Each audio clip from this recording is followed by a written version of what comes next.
Hi ಎಲ್ಲೋ ನಮಸ್ಕಾರ ವೀಕ್ಷಕರೇ, ಮೊನ್ನೆ ಬಿಟ್ಟ ಬಿಗ್ ಬಾಸ್ ಅಗ್ನಿ ಪರೀಕ್ಷೆಯ ಒಂದಿಷ್ಟು ಮಾಹಿತಿಯನ್ನು ಈ ಒಂದು ವಿಡಿಯೋದಲ್ಲಿ ತಿಳಿದುಕೊಳ್ಳೋಣ.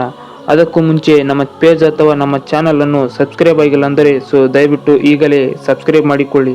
ಬನ್ನಿ ವಿಡಿಯೋವನ್ನು ಶುರು ಮಾಡೋಣ. ನಾವು ಬಿಗ್ ಬಾಸ್ ಮನೆಗೆ ಹೋಗಬೇಕೆಂದು ಲಕ್ಷಾಂತರ ಜನಗಳು ತಮ್ಮ ಓನ್ ವಾಯ್ಸ್ ಕೊಟ್ಟು ವಿಡಿಯೋವನ್ನು ಮಾಡಿ ಅಪ್ಲೋಡ್ ಮಾಡಿದ್ದರು. ಆದರೆ ಆಯ್ಕೆಯಾದ ಸ್ಪರ್ಧಿಗಳು ಕೇವಲ 60 ಜನ ಮಾತ್ರ.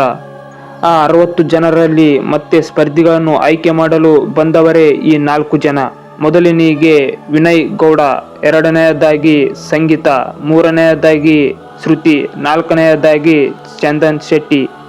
ಈ 4 ಜನರು ಏನನ್ನು ಮಾಡು ಎನ್ನುತ್ತಾರೆ ಅದನ್ನು ಮಾಡಿದರೆ ಸೆಲೆಕ್ಟ್ ಆಗ್ತೀವಿ ಎನ್ನುವ ಒಂದು ಭ್ರಮೆಯಲ್ಲಿ ನಮ್ಮ ಜನರು ಇದ್ದಾರೆ.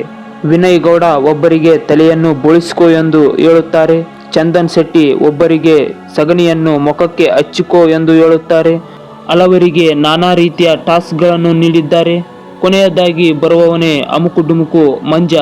ಸೋಷಿಯಲ್ ಮೀಡಿಯಾದಲ್ಲಿ ಎಷ್ಟೇ ಟ್ರೋಲ್ ಆದರೂ ಸಹ ಅಮುಕು ಡುಮುಕು ಮಂಜ ಬಿಗ್ ಬಾಸ್ ಅಗ್ನಿ ಪರೀಕ್ಷೆಗೆ ಸೆಲೆಕ್ಟ್ ಆಗಿ ಹೋಗುತ್ತಾನೆ. ಅಲ್ಲಿ ವಿನಯ್ ಗೌಡ ಅವರು ಅಮುಕು ಡುಮುಕು ಮಂಜ ಅವರಿಗೆ ಒಂದು ಟಾಸ್ಕ್ ಅನ್ನು ನೀಡುತ್ತಾರೆ.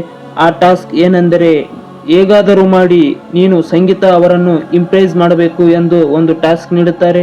ಅದಕ್ಕೆ ಅಮುಕು ಡುಮುಕು ನಾನು ಯಾರನ್ನು ಇಲ್ಲಿ ಇಂಪ್ರೆಸ್ ಮಾಡಲು ಬಂದಿಲ್ಲ, ನಾನು ಇರೋದೇ ಈ ರೀತಿ ಎಂದು ಹೇಳಿ ಖಡಕ್ ಉತ್ತರವನ್ನು ನೀಡುತ್ತಾನೆ.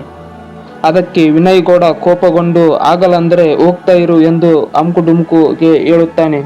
ಆಗ ಅಮುಕು ಡುಮುಕು ನಾ ಇರೋದೇ ಹಿಂಗೆ ಎಂದು ಖಡಕ್ ಉತ್ತರವನ್ನು ಕೊಟ್ಟು ಮನೆಯ ದಾರಿ ಹಿಡಿಯುತ್ತಾನೆ. ಧನ್ಯವಾದಗಳು. ಮತ್ತೊಂದು ವಿಡಿಯೋದಲ್ಲಿ ಸಿಗೋಣ.